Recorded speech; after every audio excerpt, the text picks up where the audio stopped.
अहिलेसम्म कसैले ब्लड ब्याङ्कमा पुगेर कुन जातको ब्लड हो भनेर सोधिराखेका छन् कि कुन ग्रुपको ब्लड हो भनेर सोध्ने गर्छन्। कसैले कसैलाई बिहेबारीको लागि आफ्नो छोरी चेली दिएन वा आफ्नो निजी बेडरुममा पस्न दिएन भन्दैमा जातिवाद हुन्छ। आलु किन्दा त कुहे नकुहेको हेरिन्छ भने छोरी चेली दिँदा केटाको चरित्र हेर्ने कि नहेर्ने, आफ्नो आर्थिक स्थिति अनुसारको हैसियत हेर्ने कि नहेर्ने, आम्दानीको स्रोत हेर्ने कि नहेर्ने, आफ्नो गोत्र अनुसार मिल्दो नमिल्दो हेर्ने कि नहेर्ने, यी कुरा त जुनसुकै जातले जुनसुकै जातसँग बिहेबारी गर्दा नि हेर्छन् त। आफ्नो धर्म संस्कार नमिल्नेलाई कसले दिन्छ छोरी, अनि आफूसँग हैसियत नमिल्नेलाई कसले पस्न दिन्छ आफ्नो व्यक्तिगत बेडरुममा। जुनसुकै जात भए नि दिन्न। यहाँ जातिवाद र अतिवादको प्रश्नै छैन। के आफ्नो व्यक्तिगत स्वतन्त्रताको कुरा हुँदैन? खराब नियतले कोही पनि कसैको घरमा पस्न र बस्न पाइँदैन, चाहे जुनसुकै जात होस्। जातिवादको धन्दा चलाउने खच्चरहरूलाई चुनौती छ। ल, कुनै चारवटा सुवर्णको नाम बताएर देखाऊ जसले कथित दलितलाई जातको आधारमा शोषण गरेको होस्। रामायण लेख्ने वाल्मीकि कथित दलित थिए, महाभारत लेख्ने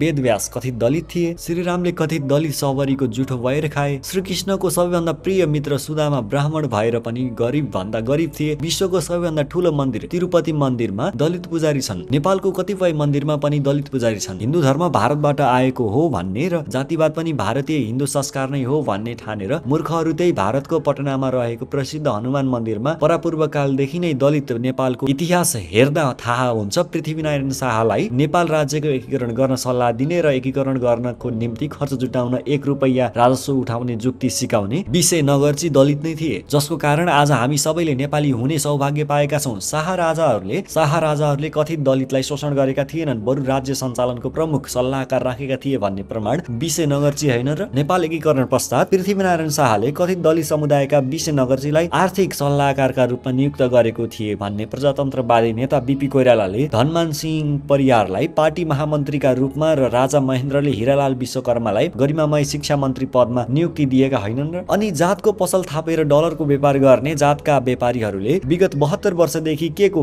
बकवास चलाइराखेका छन्? कि अब व्यापारका लागि जात र धर्म मात्रै बाँकी रहेको हो? जातका व्यापारीहरूले विगत 72 वर्षदेखि एउटै कुरो रटान मारेको मारे गरेर समाजलाई उल्लु बनाउन खोजेको कि आफ्नो जातीय व्यापारको विज्ञापन गरेको?